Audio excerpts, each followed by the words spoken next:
नमस्कार दोस्तों, मैं अर्जुन आपका स्वागत करता हूँ A to Z सब्जेक्ट वाला के यूट्यूब चैनल में। दोस्तों आज मैं आपके लिए लेकर आया हूँ इतिहास के टॉप 100 प्रश्न, जो वेरी मोस्ट इम्पोर्टेंट क्वेश्चन है सभी परीक्षाओं के लिए। सभी परीक्षाओं के बार बार रिपीट किए गए क्वेश्चन लेकर आए हैं इस वीडियो में। तो दोस्तों वीडियो को अंत तक जरूर देखना है ताकि सभी क्वेश्चन आपको आसानी से याद हो जाएँ। साथ ही दोस्तों अगर आप हमारे चैनल पर पहली बार आएँ तो हमारे चैनल को भी सब्सक्राइब कर लीजिएगा ताकि हमारे आने वाले वीडियो का नोटिफिकेशन आप तक पहुँचता रहे। चलिए दोस्तों वीडियो को स्टार्ट करते हैं। भारत आने वाले प्रथम यूरोपीय कौन थे? तो दोस्तों पुर्तगाली थे, याद रखेंगे। मुगल साम्राज्य के पतन का प्रमुख कारण था अयोग्य उत्तराधिकार, याद रखेंगे। अगला क्वेश्चन देखते हैं। पलासी की लड़ाई 1757 में अंग्रेजी सेना का नेतृत्व किसने किया था? रॉबर्ट क्लाइव ने किया था। बंगाल का द्वैत शासन कब से कब तक चला था? 1765 से 1772 तक। किस सूफी संत द्वारा स्वर्ण मंदिर की नींव रखी गई थी? मियाँ मीर के द्वारा। अगला क्वेश्चन, भारत में अंग्रेजों की लूट किस महत्वपूर्ण घटना के बाद शुरू हो गई थी? पलासी के युद्ध के पश्चात, याद रखें दोस्तों, पलासी के युद्ध के पश्चात। अगला क्वेश्चन देखते हैं। अंग्रेजी शासन का प्रभाव किस क्षेत्र में अधिक पड़ा है? आर्थिक क्षेत्र में। ब्रिटिश काल में भारत में निम्नलिखित में से किस भू राजस्व व्यवस्था को नहीं अपनाया गया? दहसाला व्यवस्था को, याद रखेंगे दोस्तों, दहसाला व्यवस्था को। पुर्तगाली नाविक वास्को डी गामा भारत के कालीकट बंदरगाह पहुंचा था 20 मई 1498 ईस्वी को। अगला क्वेश्चन देखते हैं। वर्ष 1798 ईस्वी में लॉर्ड वेलेस्ली द्वारा प्रस्तावित सहायक संधि को स्वीकार करने वाला पहला भारतीय शासक था हैदराबाद का निजाम था, याद रखेंगे दोस्तों, हैदराबाद का निजाम। भारत का प्रथम गवर्नर जनरल पर वायसराय कौन था? लॉर्ड कैनिंग था। किस सिख गुरु ने फारसी में जाफरनामा लिखा था? गुरु गोविंद सिंह जी ने लिखा था, याद रखेंगे। किस सिख गुरु ने गुरु नानक की जीवनी लिखी थी? गुरु अर्जुन देव ने, याद रखेंगे दोस्तों, गुरु अर्जुन देव ने। अगला क्वेश्चन देखते हैं। सिखों के सैन्य संप्रदाय खालसा पंथ का प्रवर्तन किसने किया था? गुरु गोविंद सिंह ने, याद रखेंगे दोस्तों, गुरु गोविंद सिंह ने। तमिलनाडु के बंधुआ खेत मजदूर कृषि दास क्या कहलाते थे? पनियाल कहलाते थे। ब्लू वाटर नीति किसने अपनाई थी दोस्तों? अल्मीडा ने अपनाई थी। अगला क्वेश्चन देखते हैं। किसके मतानुसार मुगल साम्राज्य पतन का प्रमुख कारण सैनिकों की दक्षता थी? विलियम अर्विन, याद रखें दोस्तों, विलियम अर्विन। अगला क्वेश्चन देखते हैं। वर्ष 1798 ईस्वी में लॉर्ड वेलेस्ली द्वारा प्रस्तावित सहायक संधि को स्वीकार करने वाला सबसे पहला भारतीय कौन था? हैदराबाद का निजाम था, याद रखेंगे दोस्तों, ये क्वेश्चन दोबारा रिपीट हो गया है। भारत का प्रथम गवर्नर जनरल व वायसराय कौन था? लॉर्ड कैनिंग था, याद रखेंगे। भारत में ब्रिटिश भू राजस्व प्रणाली निम्नलिखित में से किसने अधिक लाभ प्राप्त किया? जमींदार ने, याद रखेंगे दोस्तों, जमींदार ने। दोस्तों अगर आपने अभी तक हमारे वीडियो को लाइक नहीं किया तो लाइक कर लीजिए, और साथ ही दोस्तों अगर आप हमारे चैनल पर पहली बार आए तो हमारे चैनल को भी सब्सक्राइब कर लीजिए ताकि हमारे आने वाले वीडियो का नोटिफिकेशन आप तक पहुंचता रहे। तो चलिए दोस्तों अगला क्वेश्चन देखते हैं। गुलदुखी शीर्षक से फारसी कविताएं लिखने वाला सुल्तान कौन था? सिकंदर लोदी। किस शासक ने मुसलमान स्त्रियों को पीरों तथा संतों के मजार पर जाने पर प्रतिबंध लगा दिया था? सिकंदर लोदी ने। लोदी वंश का अंतिम शासक कौन था दोस्तों? इब्राहिम लोदी था। इब्राहिम लोदी किसका पुत्र था? सिकंदर लोदी का, याद रखेंगे दोस्तों, सिकंदर लोदी का पुत्र था इब्राहिम। अगला क्वेश्चन देखते हैं। 1526 में पानीपत का प्रथम युद्ध किसके बीच हुआ था? इब्राहिम लोदी तथा बाबर के बीच लड़ा गया था। बाबर को भारत पर आक्रमण करने का न्योता किसने दिया था? दौलत खान लोदी तथा आजम खान ने, याद रखेंगे। सल्तनत काल में केंद्रीय प्रशासन का मुखिया क्या कहलाता था? सुल्तान। अगला क्वेश्चन देखते हैं। किस वंश के शासनकाल में अमीरों का महत्व चरमोत्कर्ष पर था दोस्तों? लोदी वंश के, याद रखेंगे। सल्तनत काल में मंत्रिपरिषद को क्या कहा जाता था? मजलिस ए खलवत कहा जाता था। मजलिस ए खलवत की जहाँ बैठक होती थी उसे क्या कहा जाता था? मजलिस ए खास, याद रखेंगे दोस्तों, मजलिस ए खास कहा जाता था। अगला क्वेश्चन देखते हैं। सल्तनत काल में वजीर क्या होता था दोस्तों? राजस्व विभाग का प्रमुख होता था। सल्तनत काल में कोषाध्यक्ष को क्या कहा जाता था? खजीन कहा जाता था। अगला क्वेश्चन देखते हैं। सल्तनत काल में सैन्य विभाग का प्रमुख क्या कहलाता था?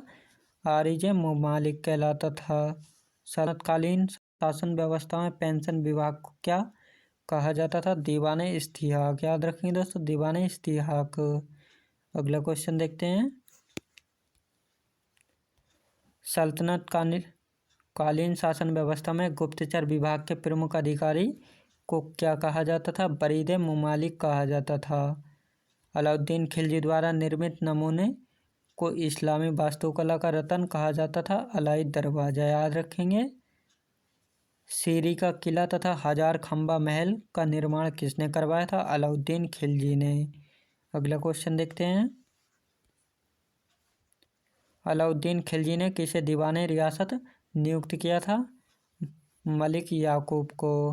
तारीख ए फिरोज शाही की रचना किसने की थी दोस्तों? जियाउद्दीन बरनी ने। खजाइनुल फतेह की रचना किसने की थी? अमीर खुसरो ने की थी।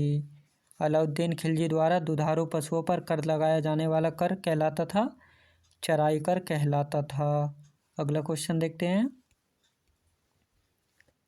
अलाउद्दीन खिलजी के शासनकाल में 1297 ईस्वी में किस मंगोल शासक ने आक्रमण किया था? कादर खान ने किया था। अलाउद्दीन खिलजी की मृत्यु कब हुई थी? 5 जनवरी 1316 ईस्वी में। तुगलक वंश की स्थापना किसने की थी? गाजी गयासुद्दीन तुगलक ने की थी। संभवतः नहरों का निर्माण करने वाला प्रथम शासक कौन था दोस्तों? गाजी गयासुद्दीन तुगलक था नहरों का निर्माण करने वाला प्रथम शासक। अगला क्वेश्चन देखते हैं। दिल्ली के समीप तुगलकाबाद नाम का एक नया नगर किसने बसाया था? गाजी गयासुद्दीन तुगलक ने बसाया था। गयासुद्दीन तुगलक के बाद कौन मोहम्मद बिन तुगलक के नाम से दिल्ली के सिंहासन पर बैठा था? जूना खां बैठा था।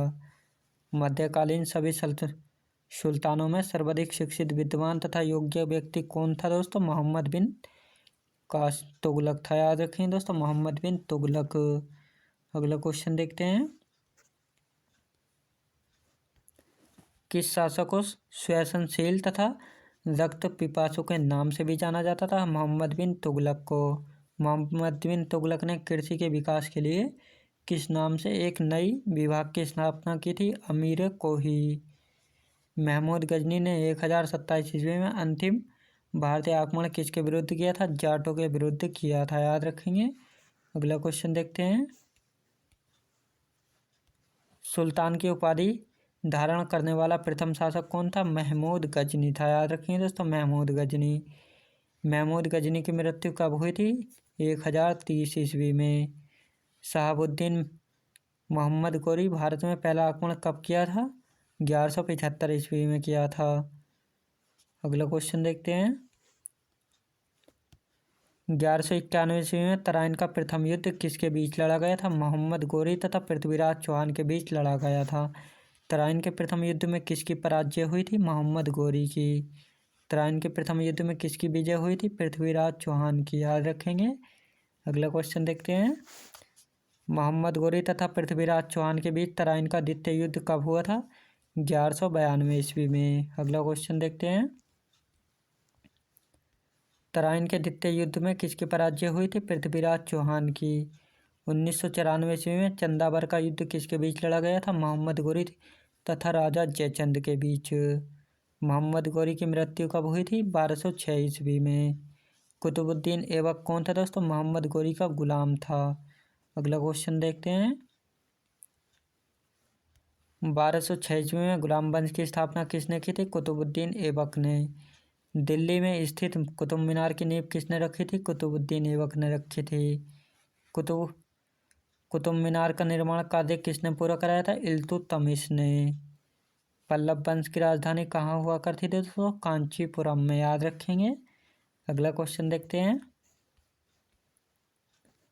मतविलास प्रहसन की रचना किसने की थी? महेंद्र बर्मन ने की थी। महाबलीपुरम का एकाश्म मंदिर का निर्माण किसने करवाया था?